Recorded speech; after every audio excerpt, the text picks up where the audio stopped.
Before we start, we need to add these nodes if you intend to follow along with me. So add a distribute point in faces, simulation zone, set point radius, put any random value that you like. For this example, minimum is 0.02 to max 0.14. After the simulations, I added an instance on point node. I put UV spheres as an instance, and I scaled the instances with the radius. And then I add material.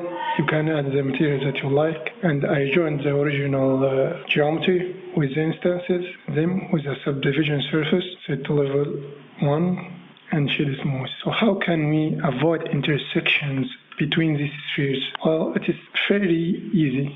All what we're gonna do is just calculate the radius of every point and calculate the radius of the adjacent point, the nearest point to it, and we will check if the radius of the first point plus the radius of the second point equal to the length. That means that they are touching each other. They are not colliding. And if the sum of these radius is less than the length, it means that there is an intersection here, like in this example. But if the sum of the radiuses is less than the length, means that they are far away from each other. So knowing this information will help us to make our simulation. So here in this setup, we did this mathematical operations. Firstly, I will check the position of every point, and I will see the position of the nearest point to it with this new node index of nearest, and then I'll subtract the position of the nearest index from the position of our points to get a vector which is pointing to the position of our points.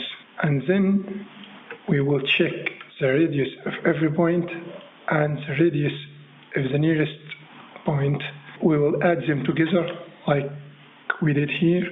We're going to subtract the sum from the length of this vector, which will give us the length between these 2 points. And if this length is less than the sum of radiuses, that means that there is an intersection, and the result will be added to the scale.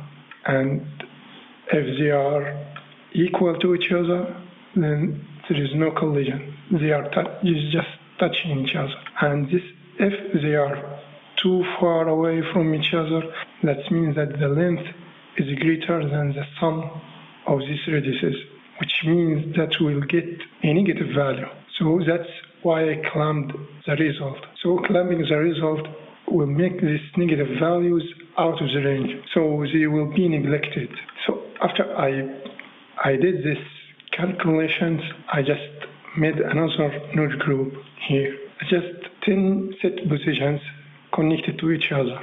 So if you entered the node group, you will see the first position like this and the second, and they are connected to each other until they become 10. Okay, so just very basic, nothing interesting here. 10 iterations of the set position.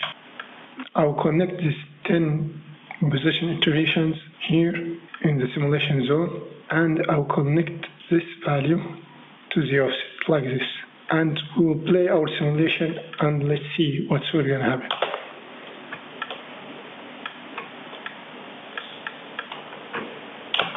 So like you see, there is no intersections. That's about points collisions. What about the collision of this object with this point? We kind of make the same thing that we did here with the geometry collision. So what's basically I did here is geometry proximity gives me the distance, which is the length. And I would subtract this distance from the radius, and if this distance is less than the radius, then it will mean there is an intersection, so it will be moved away from the surface. And if this distance is greater than the radius, that means that it will give me a negative value. So by clumping this result, I will get rid of this negative value, and I will be left with just only the positive value. And I will offset this position in the direction of the normal of this geometry with the result of this subtraction. Then I will add another 10 set position steps like that, and I'll just connect it to the offset like this. So I will reset the timeline, and we will see what we're gonna get. So yeah.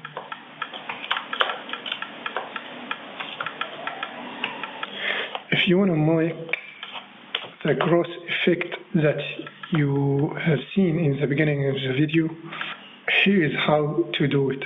I just simply added a named attribute node.